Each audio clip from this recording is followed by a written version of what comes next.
Hi guys, so for this video what we're doing is going through some examples of argument and conclusion style question types. So for this first one, you've been given a brief little bit of text here talking about electric cars versus kind of conventional cars.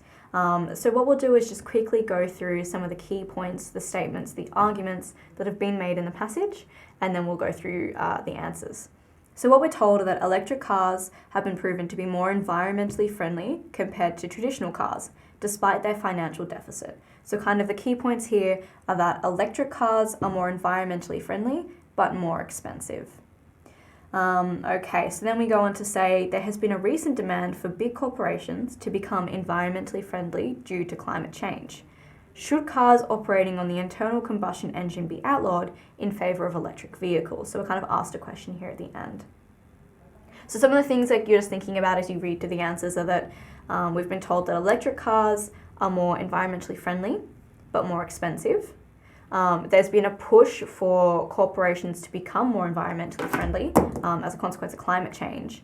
And then we're asked if cars that operate on internal combustion, so your traditional cars, whether we should be swapping them for these electric cars. So you want to keep those considerations in mind. It's kind of an issue of environmental friendliness versus expenses, so how much things cost. So what you're asked to do is select the weakest argument. And this is why I was saying in that introductory video that it's really helpful to spend some time going through and understanding argument structure, because you want to understand how, you want to have an idea of how well a statement supports an argument, whether it's weak or strong.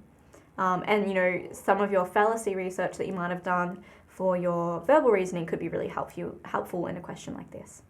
So option A, yes, traditional engines operating on fuel are expensive to run and have a negative impact on the environment.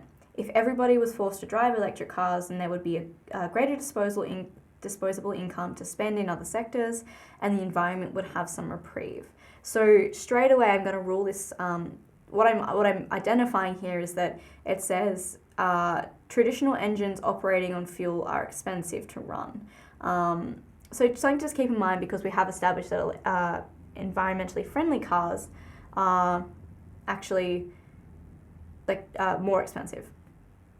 Okay, so option B, no, the fuel industry is vast and extremely important to a number of international economies. It is important to maintain these economic benefits regardless of any additional costs.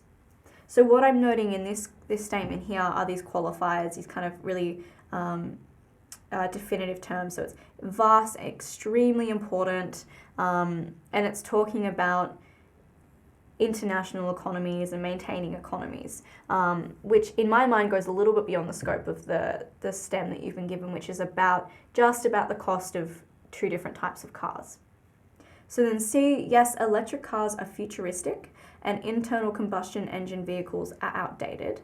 It might seem a little bit wishy-washy, but it does kind of fit in with what the passage has been saying, so that, these electric cars are futuristic and kind of it's putting that as a good thing, the same way that this STEM is saying that electric cars are good because they are environmentally friendly.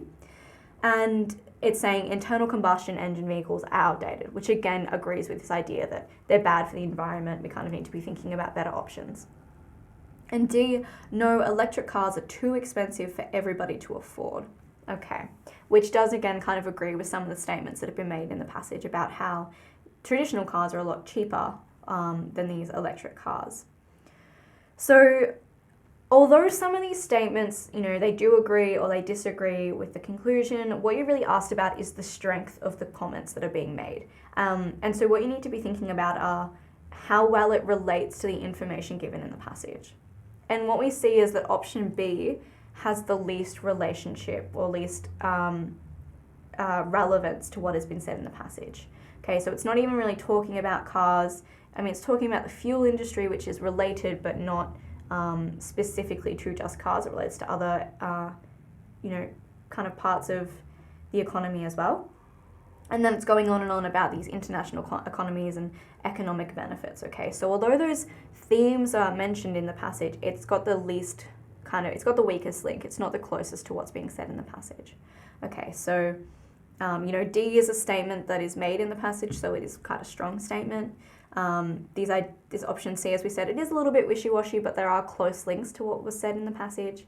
And similarly with A, it is relating to some of these issues of cost of cars versus environmental impact. So again, still relevant to what was being said.